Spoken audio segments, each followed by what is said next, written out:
Hi, my name is Alan McAlpine. I'm the Manager of Careers and Employment here at QUT in Brisbane, Australia. Hello, everybody. It's finally nice to address you all. I think where I should start probably is by saying ciao, buna, hello, hola, and chaiteni.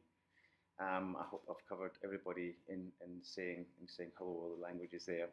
Um, Probably about now you're listening and going, this fella doesn't sound very Australian, and you'd be right. I'm from the UK, in particular Scotland originally, having been here in Australia now for just over 15, 16 years.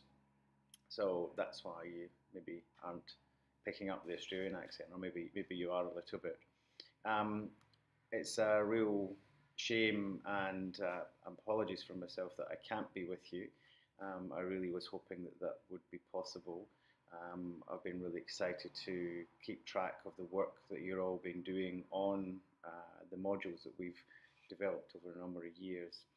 Um, we've currently within the university got a project from Ernst& Young consultants in looking at a number of things across the university, one of which is the student end-to-end experience. So we're expecting some quite radical changes, potential restructuring, and so the university really wasn't in a position to authorise my international travel, unfortunately, regardless of the importance of a project like this. So I just thought I'd take the opportunity to spend some time and give you a bit of a update on where we're at with things, and also where we've come from, what we've been doing over the last eight or so years. I just want to firstly, I'm on leave this week, and I'm down the coast with my partner, so you can see sunny northern New South Wales weather there. This is our winter. Hard to believe, I know, but it's a beautiful winter sunny day with the palms in the background. So hopefully that's making you maybe just a little bit jealous. So then the last 8 or so years, we developed these modules to try and get closer to our students within the classroom and within their degrees in particular. We do a wide range amount of interventions with our students around career development that have been quite high touch in their way of doing things, and we still do that. But obviously, to try and get wider, we needed to think of other ways of doing that, and online was the obvious way of doing this. Obviously, also with being a technology university, we've got 50,000 students, and I have just over 24, 25 staff. So the numbers just don't add up to continually doing face-to-face work. So getting closer into the curriculum was the way that we felt we had to go. So about eight or so years ago, we developed the suite of online modules. At that time, there were a couple of projects going on within the university, and that's where we got some funding to get this moving. And the three major projects were looking at the experience of a student transitioning into university, a project called Work Integrated Learning. So this is the work experience within curriculum preparation for that. That's the modules that are designed around preparation and reflection on those experiences, and also transitioning out. So getting to the end of degrees, thinking about how you make the most of your experience, and getting into the employment within an organisation or wherever. And if you look at the modules, especially the format that we'd have given you them in, you'll be able to see those three themes working across.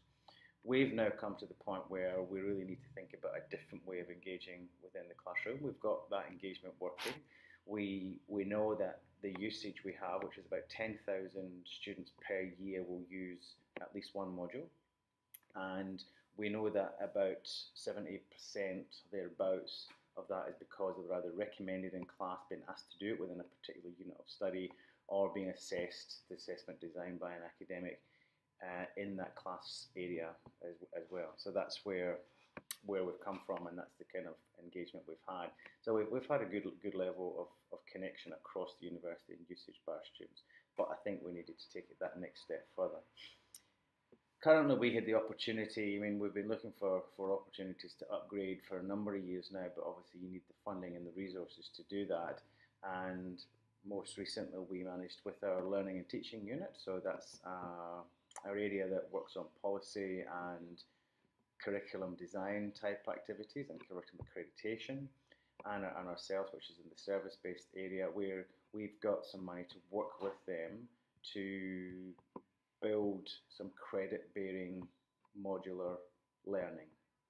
And so the way that we plan to approach that is to have 4 new units, 4 new modules, and to utilize the current content. So we don't intend to design an awful lot of new content. Yes, there may well be some new upgrades and new content area. One in particular is the sort of the self-starter, entrepreneur type stuff, and I know that that's something you guys have been working on.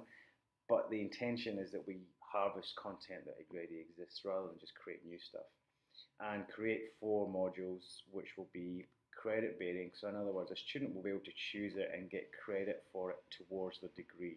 So here I don't know how it works over in Europe, but here at QUT our units tend to be 12 credit points, and that's what a student would get for doing one of these. So we've essentially will build 4, and I'll describe to you in a minute what those look like.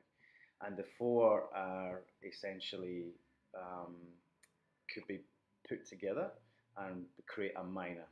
And so we're thinking quite far ahead in terms of how that would all work. The challenges I think we're going to have is where does a particular unit of study sit? We're not an academic area. How does it get paid for? Do we get paid from the students that use it, or does it sit somewhere else? And that's all discussions. And those are the major challenges in moving forward, not necessarily just building the credit-bearing units.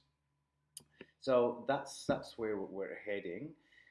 In the QUT landscape, employability is huge at the minute. It's the biggest driver. Our branding is around real world, and so employment and employability is a strong driver for our students, and it's becoming more and more of a driver, which is fantastic from our perspective for the university. Within that, and along too with these online modules and the work with our learning and teaching unit, we are building a model that aligns with the units such that we can use that as a lens to look through when degrees become accredited. So for instance, every degree has to go through an accreditation process. It has to go through a set of filters to make sure that the correct information is there, and we're looking at employability being one of those, such that we can see how it's scaffolded throughout the degree. That could be using the units, but it doesn't necessarily need to be using those units. The 4 areas that we're looking at for the units and for the model that we're building are career self-management, so the self stuff and thinking about that and how that fits with the future journey. Professional identity, so again, more self and thinking about the self and manifestation of that and understanding how that fits with the world of work. Mindsets, so there's a lot of work going on around growth mindsets in particular here at QUT. And social capital and digital networking, so both being safe online in terms of your digital profile, but also how do you build a network both physically and online to create more interest in who you are. So that's kind of where we're heading. As I've said at the beginning of this short video, we have consultants in looking at that student end-to-end experience. We're trying to influence some of that, obviously, from an employability perspective, but you can imagine it's quite a political situation at the moment, and so it remains to be seen where things end up. But what's good is we have the money, we've got the tick of approval to move forward with this set of modules, and we're slowly beginning to engage across all of our 6 faculties here at the university to get their buy-in and their involvement in that and building those. So I might leave it at that. I know I only had the 10 minutes, and I'm not quite sure how long this has been going yet a minute. And look, I hope that sort of gives you a bit of an update.